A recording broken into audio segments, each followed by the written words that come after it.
Hey, ¿cómo van? Bienvenidos a El Montaje, un blog en donde estaremos hablando acerca de temas relacionados con el cine. Yo soy Isa y los invito a que se suscriban, le den me gusta a este video y obviamente activen la campanita de notificaciones para ser el primero en ver siempre nuestros videos. Para hoy tenemos un tema excelente, uno de primera categoría y es nada más y nada menos que el cine colombiano.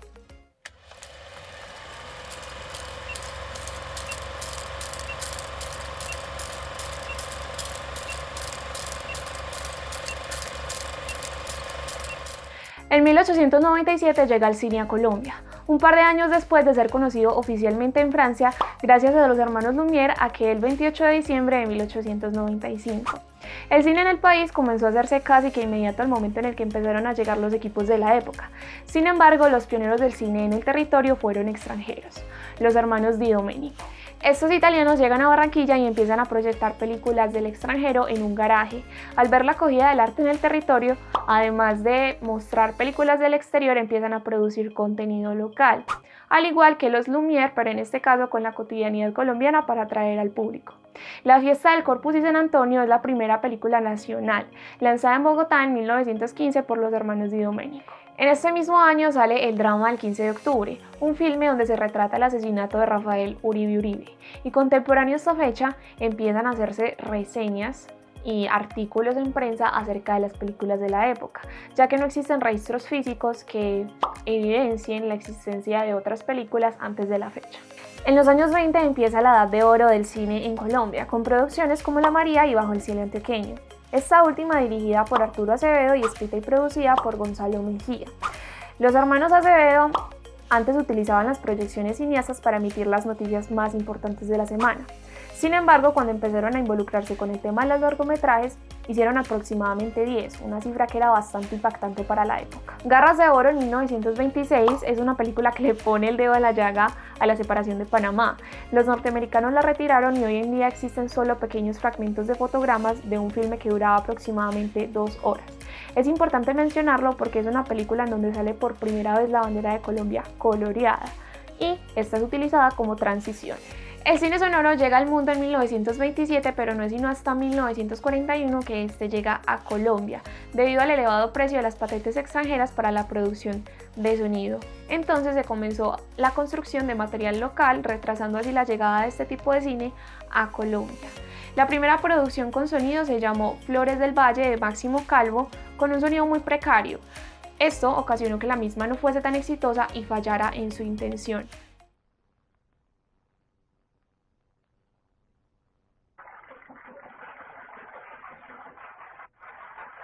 No fue sino hasta 1948 que el sonido empezó a tener protagonismo gracias a pequeños filmes y documentales que se hicieron durante la época del Bogotazo.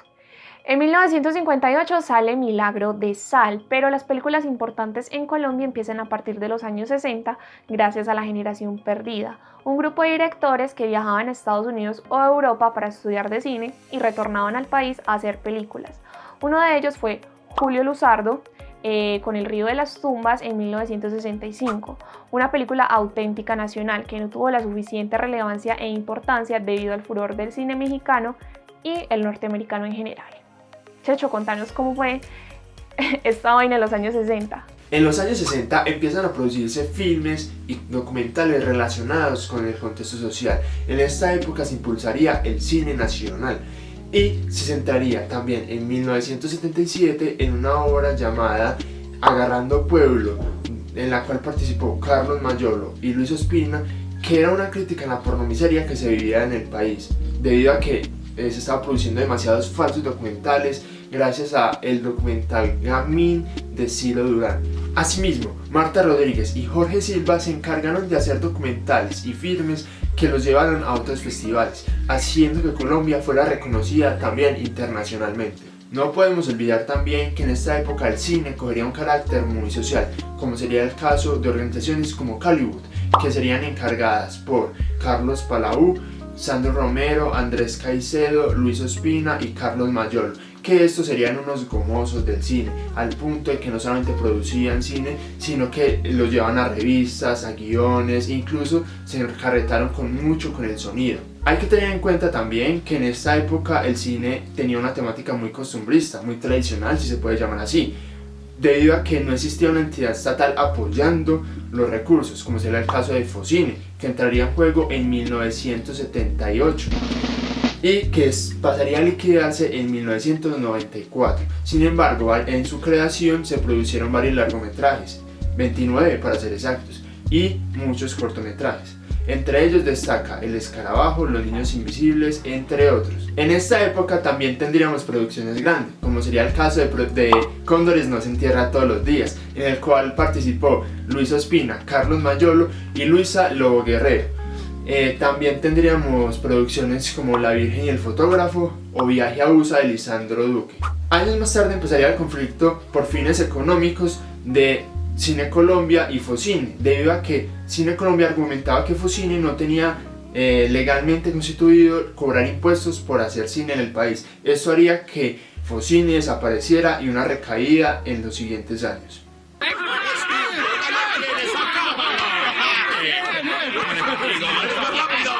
Después de la recaída del cine colombiano, en 1993 llegaría a las salas de cine La Estrategia del Caracol, con Sergio Cabrera como director. Esta película demostraría que el cine colombiano puede gustar y ser rentable. De la mano también estuvo en 1991 La Gente del Universal de Felipe Aljure, que demostraría tan lo mismo. En 1997 se crea el Ministerio de Cultura y con él vuelve la ayuda estatal, esta vez encargada de Proimagen. También en las facultades se empezaron a preguntar sobre esta industria, principalmente las de comunicación social, pero a sus sombras nacía su propia facultad. Pero para poder llegar a esto ocurrieron un sinnúmero de sucesos políticos, ¿o no, Kevin? Exacto, el conflicto político en Colombia a finales del siglo XIX y pasando por el siglo XX no era un secreto para nadie. Las luchas internas entre liberales y conservadores, el Bogotazo, el Frente Nacional que luego traería consigo el inicio del conflicto armado, son un claro ejemplo. Miles y miles y miles de muertes colombianas, lo que causó, claro, una gran indignación social. En los primeros filmes, como La Fiesta del Corpus, que fue la primera, y el drama del 15 de octubre, se nota esta representación religiosa y política para expresar narrativamente esas ideas sobre las guerras externas e internas de Colombia y eventualmente la reestructuración política que se haría para hacerle frente a este conflicto. También cambiaría también las vertientes sociales, culturales y económicas nacionales, lo que cambiaría también la cinematografía colombiana con el hecho de tratar estos temas en sus historias. La Ley 814 del 2003, más conocida como la Ley del Cine, de la mano del Fondo de Desarrollo Fílmico y Proimágenes, comenzaron a incentivar aún más la producción de cine en el país a través de concursos y apoyos para productores y directores nacionales. Gracias a esto, se empezaron a sumar cada vez más producciones nacionales y se pasaron de tener 2 largometrajes en un año, en épocas anteriores, a tener entre 25 o 30 producciones anuales. Películas como El Abrazo de la Serpiente en 2015 por Ciro Guerra y La Tierra y la Sombra por César Acevedo en el mismo año han demostrado que Colombia está a una altura internacional en cuanto a su nivel de producción cinematográfica, y en cuanto a técnicas y relatos también ha avanzado bastante en los últimos años. Bueno, teniendo en cuenta esto, ya podemos empezar a hablar sobre las principales características del cine colombiano. Pero primero hablemos sobre las características conceptuales que ha tenido el cine colombiano. En temas ha sido muy variado.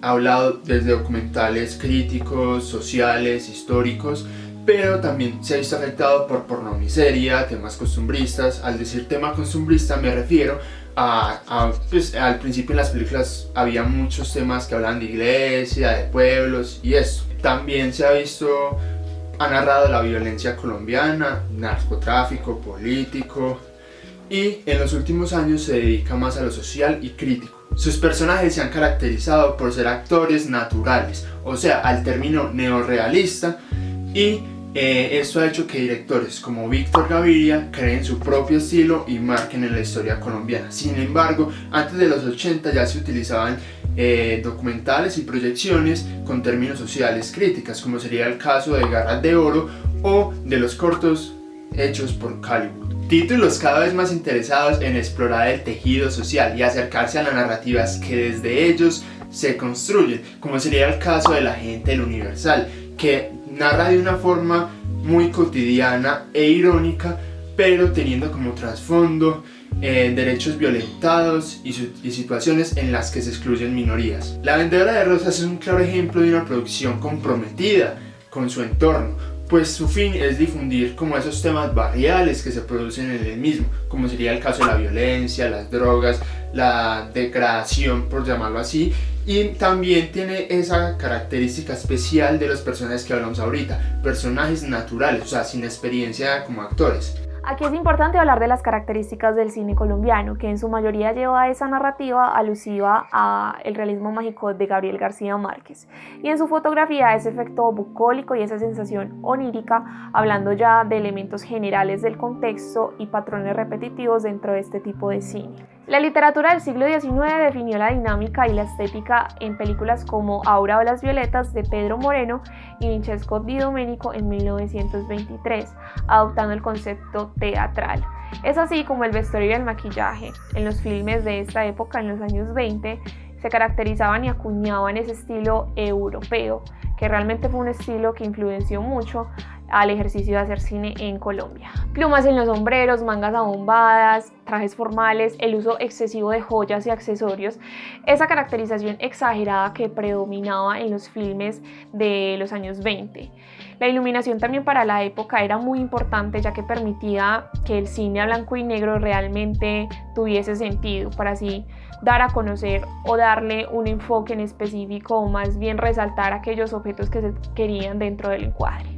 Más adelante, con el cine a color, la cotidianidad colombiana y campesina eran retratadas de una manera más natural en las producciones. Un ejemplo predominante es el uso de la figura religiosa, con túnicas y accesorios de tipo religioso. Es importante tener en cuenta que el estilo de la época marcaba mucho la estética en el cine colombiano y aún lo hace, tanto que podemos decir que esta está basada en idiosincrasia. También es importante resaltar los escenarios y su papel protagonista en la mayoría de las películas colombianas. Los mares, las selvas, las montañas y demás paisajes que denotan protagonismo dentro de los filmes nacionales. Bueno, y en cuanto al aspecto técnico, vemos que en Colombia, desde comienzos del siglo XX, ya existían distintas maneras de documentar la realidad, desde que llegaron las primeras cámaras, cuando Floro Manco filma el Carnaval de Barranquilla en 1914. Por lo mismo, predominaban mucho los planos generales, que la cámara fija. Se quería documentar más que todo la realidad, hacer un documental, no tratar sobre una ficción. Por ejemplo, en la primera producción que se hizo, La Fiesta del Corpus, se trabajó con una cámara fija todo el tiempo, plano general de la celebración del Día del Corpus Christi, también haciendo una referencia con un poco de política, pero siempre se trabajó con esta cámara fija. Sin embargo, como ya habíamos hablado antes, los mismos cambios sociales, políticos, culturales del país han logrado que también haya un cambio en la manera de retratar sus historias. Vemos que ya se apuesta más por los planos subjetivos, se le da una profundidad aún mayor al personaje, se le nota cómo actúa en esta situación ficticia que aún así retrata mucho la realidad que se vive en este sector o en este país en el que se encuentran. En conclusión, podemos ver que esta intención de retratar la realidad se ha mantenido a lo largo de los años. Lo que ha cambiado es su ejecución, tanto en aspectos narrativos, estéticos y técnicos. En los técnicos podemos notar que antes se optaba mucho por los planos generales, por captar paisajes, por documentar. Ahora también se utiliza eso, pero se le añaden mucho estos planos subjetivos, esta profundidad del personaje, cómo actúa en este lugar ficticio en el que se le propone, y aún así se retrata una realidad. Para entrar en más detalle, en este video analizaremos una película que se llama Los Niños Invisibles, dirigida por Lisandro Duque, ese mismo director del que hablamos antes, pero por Visa USA. La historia de Los Niños Invisibles narra la manera de cómo tres niños se obsesionan con la idea de hacerse invisibles. Para poder lograr este objetivo, deben de robarse una gallina y sacarle la molleja, sacrificar un gato y extraerle el corazón, quitarle a un escapulario la foto de la Virgen del Carmen para colocar allí las vísceras de los animales sacrificados. A medianoche de un día de luna llena en un cementerio, El escogido para este experimento deberá ponerse el escapulario y así, con la ayuda de las fuerzas de la oscuridad, logrará hacerse invisible. Los personajes de la película y su trama principal son 4, Rafaelito y su amor platónico Marta Cecilia, y Gonzalo y Fernandito, que serían sus amigos y cómplices en esta aventura, pues ambos, junto a Rafaelito, juraron que si se salían sin terminar el ritual para hacerse invisibles, se quedarían así para toda la vida, haciendo que nadie pudiera retirarse de dicha misión. También se puede observar que a pesar de ser ficción, se manejan en sus narrativas temas muy costumbristas, por ejemplo, la iglesia, el campo, los chamanes, los reinados, entre otros, que hacían parte del cliché en el cine colombiano de la época, y aunque sus autores exageren en los gestos, esto, gracias al parlache y humor que envolvían la película, la convertía en agradable para alguien de la región. Esto le daría a la película varios premios, tanto nacionales como internacionales. Entre ellos se encuentran Premio a Mejor Película Colombiana en la edición número 42 del Festival Internacional de Cine y Televisión en Cartagena y el Premio a Mejor Guión en el 5º Festival Internacional de Cine para la Infancia y la Juventud de Olimpia, Grecia.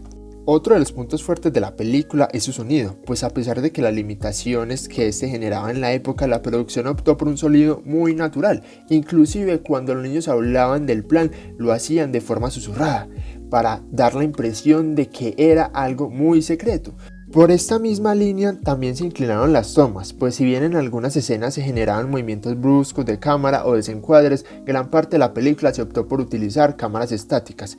Asimismo, en los planos, si bien variaron mucho, utilizaron casi todas las herramientas para darle dinamismo a la película. Bueno, entramos en los momentos esenciales en la película para entender las características principales de esta vanguardia, empezando por la naturaleza narrativa de este estilo de producción, la cual retrata una realidad social o planteamientos filosóficos y religiosos en un momento ficticio creado para el filme, y lo explicaré con 2 escenas. En la primera nos remontamos al momento en el que Fernandito vuelve a su casa luego de ser el único de sus amigos que cumplió con el atroz acto que debía cometer para ser invisible. Su madre, a la cual le mintió sobre su paradero antes de salir, le preguntó si la chica Omaira había ganado el reinado de belleza. Fernandito contesta que no, que le arrebataron la corona. Ella le pregunta que quién ganó entonces, y él responde esto: Le robaron la corona a Omaira. ¿Quién se lo robó? Dizque el centralismo. El otro momento es cuando nuestro protagonista Rafael tiene dudas sobre la gravedad de las consecuencias de lo que está pensando hacer con tal de cumplir su cometido de ser invisible, por lo que le pregunta a su madre, una mujer religiosa, si él puede botar un escapulario con la imagen de la Virgen del Carmen, a lo que su madre le responde segura sobre lo que le puede llegar a pasar si comete algo por el estilo. Aquí notamos una estructura formada de adoctrinamiento católico en esta ficción. ¿Si no está bendecida en los pecados? Bendecida o no bendecida, no se puede votar. Porque en cualquier momento puede abrirse la tierra y se lo traga uno. O si no, mi Dios le manda rayos y centellas desde el cielo. Seguimos con el ámbito estético de este tipo de películas con 2 escenas que se centran en abarcar un ambiente típico de esta época del cine colombiano. Los ambientes rurales, bucólicos, las historias dentro de pueblos pequeños y en este caso desde la experiencia e inocencia de unos niños. Los 2 momentos que representan mejor estas intenciones son, en primer lugar, el desfile de Omaira al inicio, porque por lo menos la mayoría de los habitantes del territorio se reúnen para darle la despedida a su primera representante en el reinado de belleza nacional, un orgullo para el pueblo, por lo que se unen para celebrar la felicidad y la fe que ponen en esta chica. No obstante el fervor de los súbditos por la soberana oficial, la única y verdadera reina para mí era otra. La segunda es cuando todos los personajes que conocemos están viendo el primer televisor que llegó al pueblo, se reúnen para presenciar visualmente el concurso donde participaría la chica Omaira, y aunque no se viera muy bien, todos están de pie y mirando hacia arriba, el avance de la tecnología a la distancia de un balcón, y todos con ropa característica de la región y de la época, camisa blanca con un tono suave por dentro del pantalón y abierto en los primeros botones por el calor. Amalia Navarrete, nueva reina nacional.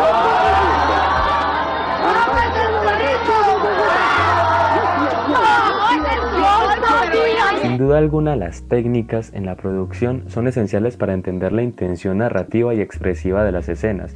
El hecho de que una angulación de la cámara o la posición de un plano lo cambie todo, sencillamente es maravilloso. Creo que con estos dos momentos pruebo lo que estoy diciendo.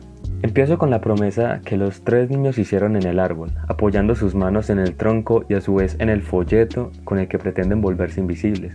La cámara nos lleva a un ángulo contrapicado, que bien podría demostrar la gran relevancia que tendrá esta promesa para el filme, cómo la inocencia de tres niños pueblerinos se vuelve tan trascendental. Indica que no hay una vuelta atrás de sus palabras y todo lo que harán a continuación será en pro de cumplir su meta. Juramos.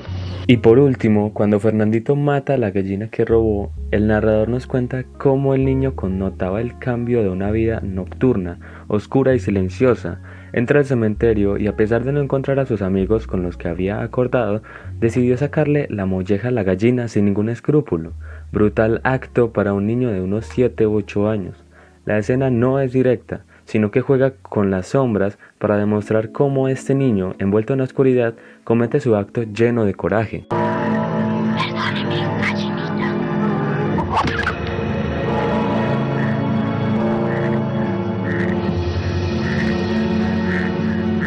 Los Niños Invisibles es una producción lanzada en el año 2001, cuyo director al mismo tiempo hizo de co-guionista de Gabriel García Márquez. La fotografía estuvo a cargo de Raúl Pérez Ureta, la música por Luis Miguel González, en el montaje se resaltan los nombres de Rubén Darío Ramírez y Anaís Domínguez, la persona a cargo del sonido fue César Salazar, Camila Lobo Guerrero como directora artística y su productor ejecutivo Efraín Gamba Martínez. Este filme tiene una duración de 90 minutos. Dentro de los aspectos estéticos de la película, como ya se mencionó antes, el costumbrismo es un tema que exalta dentro de la producción. La intención de retratar esa cotidianidad coloquial es lograda y podemos verlo en diferentes escenas de manera significativa. Está, por ejemplo, el momento en el que se ve a estos dos personajes en una conversación, mientras uno de ellos está llevando a cabo su trabajo de barbero y lleva una placentera charla con su compadre, sin importar que esté laborando.